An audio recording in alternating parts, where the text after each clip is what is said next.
ਇਹ ਜਿਹੜੀ ਸਾਹਮਣੇ ਤੁਹਾਨੂੰ ਦੁਕਾਨ ਨਜ਼ਰ ਆਉਂਦੀ ਹੈ ਵੀ ਇਹ ਗੋਸ਼ਤ ਵਾਲਿਆਂ ਦੀ ਦੁਕਾਨ, ਇਹਨਾਂ ਮੁਰਗੀ ਰੱਖੀ। ਹੁਣ ਜੇ ਇੱਕ ਗੱਲ ਮੈਂ ਤੁਹਾਨੂੰ ਦੱਸਣਾ ਵਾ ਕਿ ਇਹ ਜਿਹੜਾ ਇਲਾਕਾ ਹੈ, ਇਸ ਇਲਾਕੇ ਦੇ ਵਿੱਚ ਬਰੈਲਰ ਮੁਰਗੀ ਬੜੀ ਘੱਟ ਖਾਧੀ ਜਾਂਦੀ। ਇਹ ਲੋਕ ਜਿਹੜੇ ਨੇ ਕੋਸ਼ਿਸ਼ ਕਰਦੇ ਨੇ ਕਿ ਦੇਸੀ ਮੁਰਗੀ ਖਾਧੀ ਜਾਏ, ਤਿੱਤਰ ਬਟੇਰ ਖਾਧਾ ਜਾਏ। ਮੁਰਗੀ ਖਾਂਦੇ ਜ਼ਰੂਰ ਨੇ, ਘੱਟ ਖਾਂਦੇ ਨੇ ਬਰੈਲਰ ਜਿਹੜੀ। ਇਸੇ ਤਰ੍ਹਾਂ ਇਸ ਇਲਾਕੇ ਦੇ ਵਿੱਚ ਬੋਤਲ ਕੋਕ, ਸਪਰੈਟ, ਫਾਂਟਾ ਪੀਤੀ ਜਾਂਦੀ, ਲੇਕਿਨ ਸਾਡੀ ਨਿਸਬਤ ਘੱਟ ਪੀਤੀ ਜਾਂਦੀ ਹੈ। ਉਹਦਾ ਫਾਇਦਾ ਕੀ ਹੈ? ਜਿਹੜੇ ਇਲਾਕੇ ਮੈਂ ਰੋਹੀ ਚੋਲਸਤਾਨ 'ਚ ਬੈਠਾ, ਮੈਂ ਇਹਦੀ ਗੱਲ ਪਿਆ ਕਰਨਾ। ਫਾਇਦਾ ਉਹਦਾ ਇਹ ਵੇ ਕਿ ਜਿਹੜੇ ਇੱਧਰ ਦੇ ਲੋਕ ਨੇ ਉਹ ਤੰਦਰੁਸਤ ਨੇ, ਫਿਰ ਬੋਤਲ ਘੱਟ ਪੀਂਦੇ ਨੇ, ਮੁਰਗੀ ਘੱਟ ਖਾਂਦੇ ਨੇ।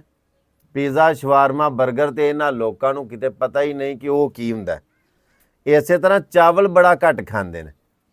ਹੁਣ ਇਹ ਜਿਹੜੀਆਂ ਚੀਜ਼ਾਂ ਮੈਂ ਤੁਹਾਨੂੰ ਗਿਣ ਕੇ ਦੱਸੀਆਂ ਨੇ, ਬੋਤਲ, ਪੀਜ਼ਾ, ਸ਼ਵਾਰਮਾ, ਬਰਗਰ, ਕਟਲਸ, ਨਗਟਸ ਵਗੈਰਾ ਵਗੈਰਾ, ਫਿਰ ਚਾਵਲ, ਫਿਰ ਅੱਲਾ ਤੁਹਾਡਾ ਭਲਾ ਕਰੇ ਤੇ ਮੁਰਗੀ ਬਰੈਲਰ, ਇਹ ਚੀਜ਼ਾਂ ਜਿੰਨਾ ਕਿ ਸਾਨੂੰ ਨੁਕਸਾਨ ਦਿੰਦੀਆਂ ਨੇ ਤੁਹਾਨੂੰ ਅੰਦਾਜ਼ਾ ਹੈ ਸਹੀ।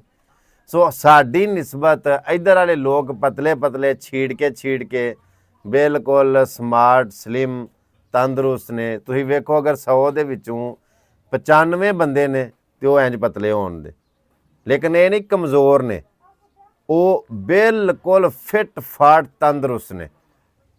ਹੁਣ ਇਹ ਜਿਹੜੇ ਮੇਰੇ ਭਾਈ ਨੇ, ਤੁਹਾਨੂੰ ਇਹ ਵੇਖ ਕੇ ਤੇ ਮਾਸ਼ਾਅੱਲਾ ਅੰਦਾਜ਼ਾ ਹੋ ਰਿਹਾ ਹੋਏਗਾ, ਲੇਕਿਨ ਇਹ ਸ਼ਹਿਰ ਦੇ ਨੇ, ਇੱਥੋਂ ਦੀ ਜਿੱਥੇ ਅਸੀਂ ਬੈਠੇ ਆ ਨਾ, ਇਹ ਇਸ ਜਗ੍ਹਾ ਦੇ ਨਹੀਂ, ਇਹ ਇੱਥੋਂ ਸ਼ਹਿਰ ਵਾਲੀ ਸਾਈਡ ਦੇ ਨੇ। ਉਂਝ ਮਾਸ਼ਾਅੱਲਾ ਇਹ ਵੀ ਕੋਈ ਮੋਟੇ ਸਾਡੇ ਵਾਂਗੂ ਫਿੱਟੇ ਨਹੀਂ, ਗਚਰੇ ਨੇ ਜਿਹਨੂੰ ਆਉਂਦੇ ਨੇ।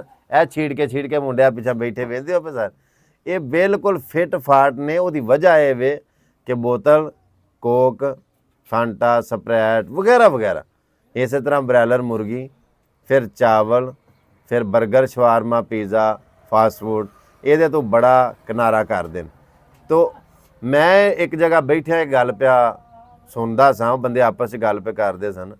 ਉਹਨਾਂ ਆਖਿਆ ਇੱਥੇ ਬਿਮਾਰੀ ਦਾ ਜਿਹੜਾ ਨਾ ਕਿਤੇ ਪਤਾ ਨਹੀਂ। ਉਹ ਪਿਆਂਦੇ ਸਨ ਵੀ ਇੱਥੇ ਬਿਮਾਰੀ ਦੀ ਸ਼ਰ੍ਹਾਂ ਬੜੀ ਘੱਟ ਹੈ, ਮਤਲਬ 5 ਪਿੰਡਾਂ ਦਾ ਇੱਕ ਹਸਪਤਾਲ ਹੈ, ਬੰਦੇ ਬਿਮਾਰ ਹੀ ਨਹੀਂ ਹੁੰਦੇ। ਕਿਉਂਕਿ ਜਦੋਂ ਉਹਨਾਂ ਇਸ ਤਰ੍ਹਾਂ ਦੀਆਂ ਖੁਰਾਕਾਂ ਫਜ਼ੂਲ ਖਾਣੀਆਂ ਨਹੀਂ ਤੇ ਫਿਰ ਉਹਨਾਂ ਬਿਮਾਰ ਕਿਵੇਂ ਹੋਣਾ। ਤੇ ਕਹਿਣ ਦਾ ਮਕਸਦ ਇਹ ਵੇ ਕਿ ਆਪਣੀ ਸਿਹਤ ਵੱਲ ਖਿਆਲ ਰੱਖੋ, ਆਪਣੀ ਜਾਨ ਵੱਲ ਖਿਆਲ ਰੱਖੋ। ਤੁਸੀਂ ਬਿਮਾਰੀਆਂ ਤੋਂ ਬਚੇ ਰਹੋਗੇ, ਤੁਸੀਂ ਮਤਲਬ ਲੰਮੀ ਉਮਰ ਪਾ ਸਕੋਗੇ। ਜਿਹੜੀ ਜ਼ਿੰਦਗੀ ਪਾਓਗੇ ਵੀ, ਮਰਨਾ ਤਾਂ ਇੱਕ ਦਿਨ ਹੈ, ਜਿਹੜੀ ਜ਼ਿੰਦਗੀ ਪਾਓਗੇ ਵੀ ਉਹ ਤੰਦਰੁਸਤੀ ਵਾਲੀ ਪਾਓਗੇ। ਸੋ ਜਿੰਨਾ ਹੋ ਸਕੇ ਕੋਸ਼ਿਸ਼ ਕਰੋ ਇਹਨਾਂ ਚੀਜ਼ਾਂ ਤੋਂ ਕਿਨਾਰਾ ਕਰੋ। ਬੜੀ ਮਿਹਰਬਾਨੀ, ਬਹੁਤ ਸ਼ੁਕਰੀਆ, ਜਜ਼ਾਕੱਲਾ। ਮਿਲਣੇ ਇੱਕ ਨਵੀਂ ਵੀਡੀਓ ਦੇ ਨਾਲ। ਆਪਣਾ ਬੜਾ ਸਾਰਾ ਖਿਆਲ ਰੱਖਿਓ। ਅੱਲਾ ਸੋਹਣੇ ਦੁਆਲੇ। ਅਸਲਾਮ ਵਾਲੇਕੁਮ ਵਰਹਿਮਤੁல்லாਹ ਵਬਰਕਾਤੁਹੂ।